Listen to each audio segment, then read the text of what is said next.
Halo guys, selamat datang di channel Ziling. Kali ini Mimin akan memberikan spoiler dari Donghua Tales of Herding Gods episode ke-24. Ya, ini adalah spoiler untuk episode yang rilis minggu depan ya. Oke, langsung saja kita akan membahas ke videonya. Semua orang di desa, termasuk kepala desa dan alkemis, memandang Jinmu dengan bingung. Alkemis bertanya, "Apakah kamu pernah melihat kapal ini sebelumnya?" Jinmu menjawab bahwa dia pernah melihatnya di peta topografi reruntuhan besar. Dia menyadari bahwa kapal itu adalah kapal matahari yang dia lihat di peta di Istana Penindasan Bencana. Kapal matahari memiliki kemampuan untuk menarik matahari, dan matahari itu sendiri terlihat seperti bola hitam yang dirantai oleh kapal tersebut. Jinmu menyadari bahwa bola hitam yang luar biasa itu seharusnya menjadi matahari yang padam. Dia berpikir bahwa sebelum kegelapan menyerbu reruntuhan besar, harusnya ada kapal matahari yang menarik matahari yang menyala-nyala. Namun dia bingung mengapa matahari yang ditarik oleh kapal tersebut menjadi padam.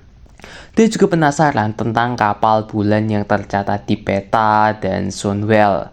Saat kapal mendekati, kaki-kaki besar terbentuk dari batuan magnetik muncul, dan cahaya magma yang seperti darah kapal matahari pun terlihat dari celah-celah di antara batuan magnetik.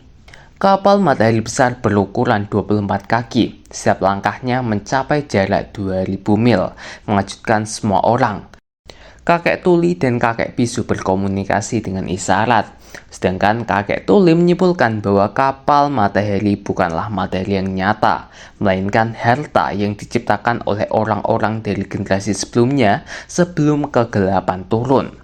Kapal matahari semakin dekat ke border Dragon City, menyebabkan udara semakin panas. Jinmu terkejut oleh ukuran kapal yang sangat besar, dengan istana-istana yang mempesona dan sangat besar, sehingga seorang pria dewasa pun akan terlihat miniatur di depannya. Kepala desa mengungkapkan bahwa kapal matahari adalah tempat tinggal ras dewa yang disebut Sun Herders, dan dewa mereka disebut Sun Guardian. Semua orang terkejut dan penasaran tentang informasi ini. Kepala desa kemudian bertanya-tanya apakah ada keturunan Sun Herders di dalam kapal dan apakah Sun Guardians masih ada di dalamnya. Sementara itu, kapal matahari melewati border Dragon City dan mendekati pasukan kerajaan perdamaian abadi, menimbulkan pemandangan yang spektakuler dan membuat tentara terkesan. Kapal matahari menurunkan salah satu kakinya, menghancurkan banyak prajurit dan menciptakan sebuah danau kecil. Prajurit lainnya berlari untuk melarikan diri, tetapi banyak yang terjepit dan terinjak. Kapal matahari yang terus bergerak menghancurkan tak terhitung tentara di jalurnya. Serangan dari para perwira dengan seni surgawi dan pedang terbang tidak dapat mengguncang kapal besar tersebut. Banyak prajurit yang terbunuh dan bahkan mereka terbang di udara tidak dapat melarikan diri dari kematian. Kapal matahari terus bergerak maju, menghancurkan banyak prajurit di jalurnya. Jenderal Lu dan para praktisi seni surgawi mencoba menyerang kapal, tetapi itu semuanya gagal. Pedang mereka bahkan meleleh karena panas yang kuat dari matahari yang padam itu, yang telah ditarik oleh kapal matahari. Kapal itu memiliki 12 pasang kaki, sehingga dapat bergerak maju dengan sangat cepat.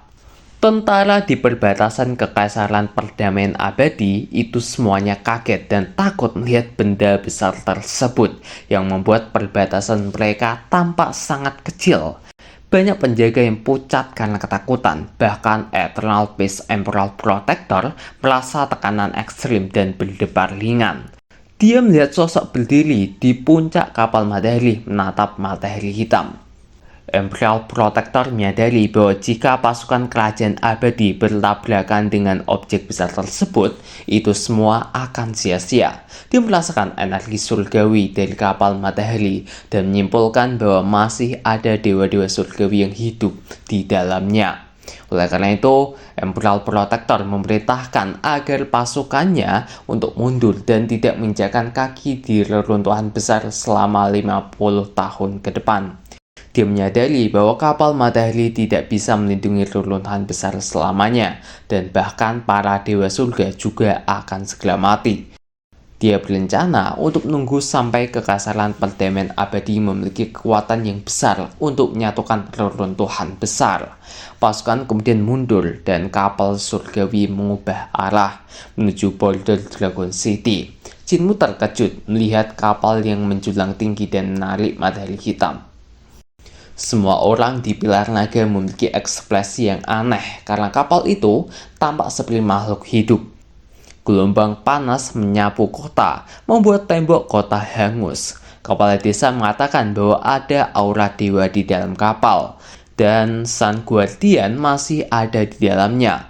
Tukang daging mengusulkan untuk naik ke kapal dan bertarung dengan dewa, karena mereka sudah mempersiapkan diri untuk pertempuran ini.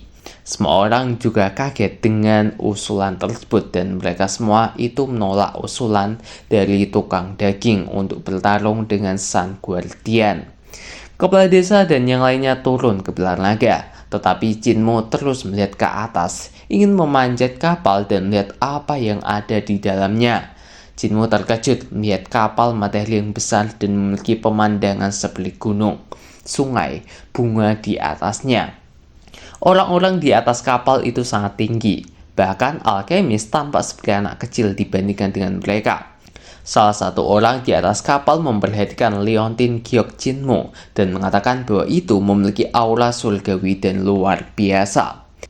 Di jantung kapal matahari, suara keras terdengar dan Leontin Giok dari Jinmu melayang ke arah kapal. Jinmu melihat raksasa yang sangat tinggi, setinggi 300 meter dan tampak seperti dewa surgawi. Raksasa itu memiliki 4 lengan yang meraih pilar dengan rantai yang merantai ke matahari hitam.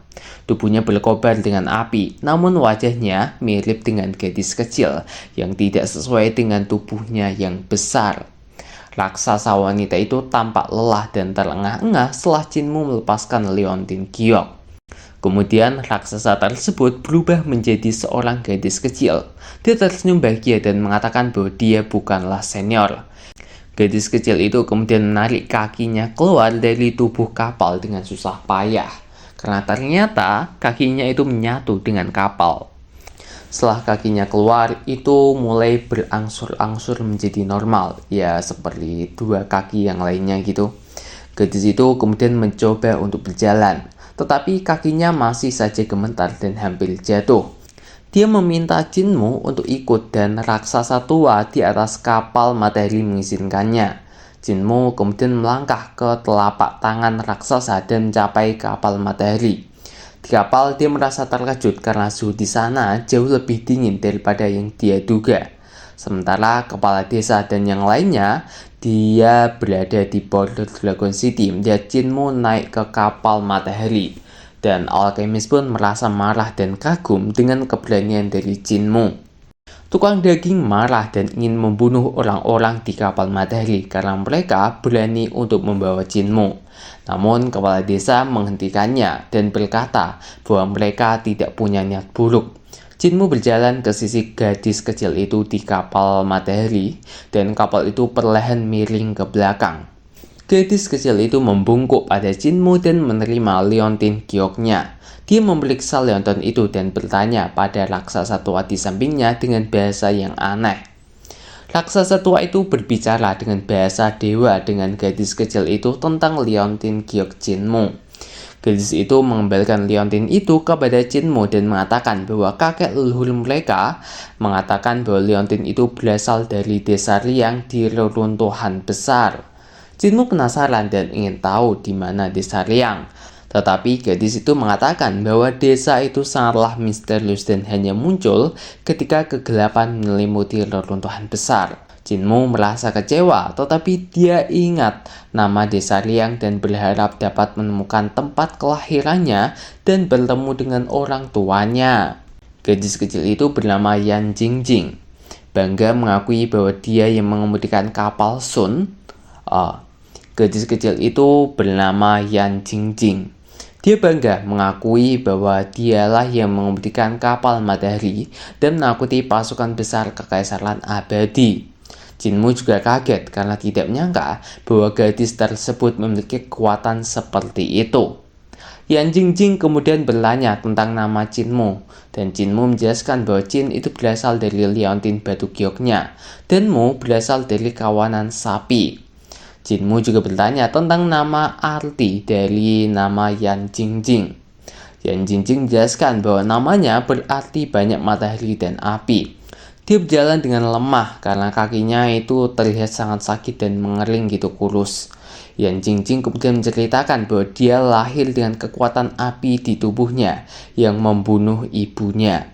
Kakek patriark memberinya nama Yan Jingjing dan mengatakan bahwa dia memiliki garis keturunan Sun Guardian yang memungkinkan untuk bisa mengendalikan kapal matahari. Yan Jingjing telah menjadi pelindung matahari generasi ini karena hanya dia yang bisa mengendalikan kapal tersebut. Yan Jingjing tersenyum bahagia dan mengatakan bahwa dia dan Jinmu memiliki kesamaan sebagai penggembala. Dia mengembalakan matahari dan Jinmu mengembalakan sapi. Yan Jingjing kemudian mengakui bahwa dia terlalu lelah dan ingin beristirahat. Jinmu bertanya tentang kondisi kaki dari Yan Jingjing yang sangat kurus dan terlihat sangat lemah itu ya. Dan Yan Jingjing menjelaskan bahwa kekuatannya diserap oleh kapal matahari ketika dia mengendalikannya. Dia juga mengatakan bahwa jika kekuatannya habis, dia akan menyatu dengan kapal seperti Sun Guardian sebelumnya. Yan Jingjing berharap bahwa kekuatan dari matahari di klan mereka itu dapat menyala kembali, sehingga kapal matahari dapat menyerap kekuatan dari matahari aslinya dan membuatnya sangat kuat. Jinmu merasa terharu ketika mendengar bahwa Yan Jingjing harus menjadi pelindung matahari dan menjaga kapal matahari. Yan Jingjing menjelaskan bahwa itu adalah tugas dari Sun Herder sebagai pendeta untuk melindungi reruntuhan besar. Dia tidak tahu siapa yang menunjuk mereka sebagai Sun Guardian, tetapi mungkin kakek patriark tahu. Yan Jingjing kemudian berbicara tanpa henti tentang pengalamannya dan Jinmu menyadari bahwa Yan Jingjing tampak berbeda dari klan kawanan Sun yang lain, yang lebih tinggi dan kuat. Jinmu menduga bahwa Yan Jingjing mungkin memiliki garis keturunan manusia, tetapi tidak yakin karena kekuatannya yang unik ketika menyatu dengan kapal matahari. Jinmu tidak tahu bahwa kepala Sun Herder menjadi besar karena mengkonsumsi energi surgawi di kapal surgawi. Yan Jingjing tidak menjadi besar seperti anggota klannya karena kekuatannya itu sendiri diserap oleh kapal matahari. Jinmu berjanji untuk membantu Yan Jingjing menyalahkan matahari dan membebaskannya dari tugasnya sebagai pelindung matahari atau Sun Guardian. Yan Jingjing sangat bersemangat dan berharap hari itu akan tiba. Jinmu mengangguk dan berjanji untuk menemukan cara menyalakan matahari tersebut. Patriark raksasa datang dan mengumumkan bahwa pasukan kerajaan abadi telah mundur.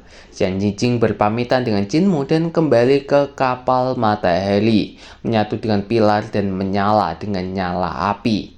Patriark raksasa mengirim Jinmu kembali ke haluan kapal dan berbicara dengan nada sedih tentang masa lalu hidup dari Yan Jingjing yang singkat. Jinmu melihat Yan Jingjing tersenyum padanya dan patriark raksasa berbicara tentang kemungkinan Jinmu memiliki cara untuk menyalakan kembali matahari karena asal-usulnya dari desa Liang.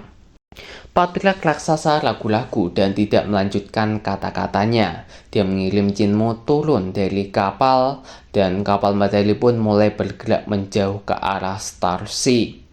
Saat matahari terbenam, kapal itu semakin jauh dan tidak terlihat lagi. Matahari hitam juga menjadi sangat kecil sehingga tidak bisa dilihat lagi, dan kegelapan di bawah sinar matahari mulai menghilang. Jinmu terus memikirkan kata-kata patriark dari klan Sun Herder dan keberadaan desa Liang yang tidak tercatat di peta reruntuhan besar. Dia ingin mencari desa Liang yang hanya muncul ketika kegelapan itu turun. Tetapi area yang diselimuti kegelapan sangatlah luas dan tidak ada petunjuk tentang lokasinya. Jinmu juga khawatir tentang keselamatannya saat berpergian melalui kegelapan misterius tersebut. Jinmu berdiri di atas pilar naga, mengangkat kepalanya ke arah kegelapan di luar kota. Tiba-tiba sebuah tangan besar muncul dan memisahkan cahaya dan kegelapan.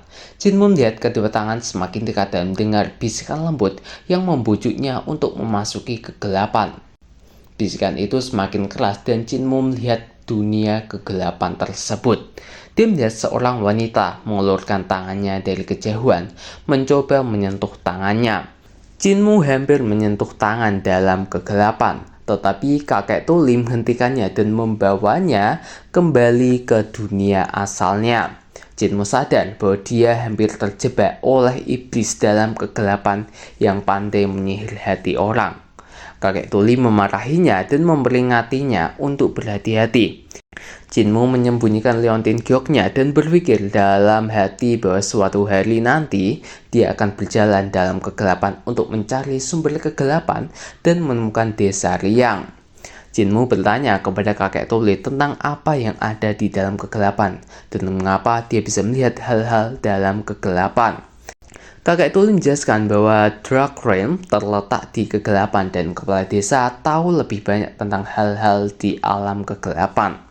Mereka kemudian pergi ke City Lord Manor, di mana semua orang dari desa disabilitas berkumpul untuk mendengar tentang pengalaman Jinmu di atas kapal matahari dan tangan dalam kegelapan.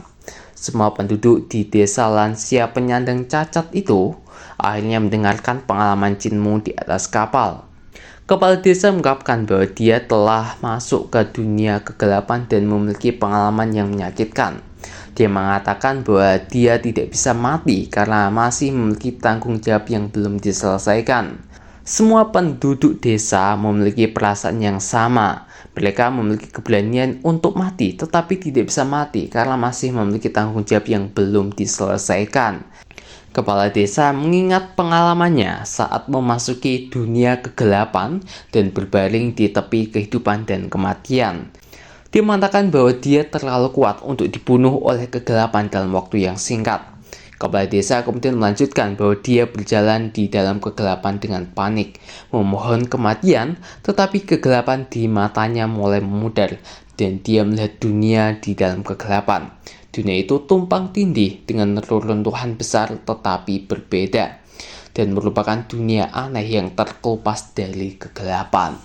Oke, cukup sampai sekian saja ya tentang spoiler dari saya dari Donghua Tales of Herding Demon Gods episode ke-24.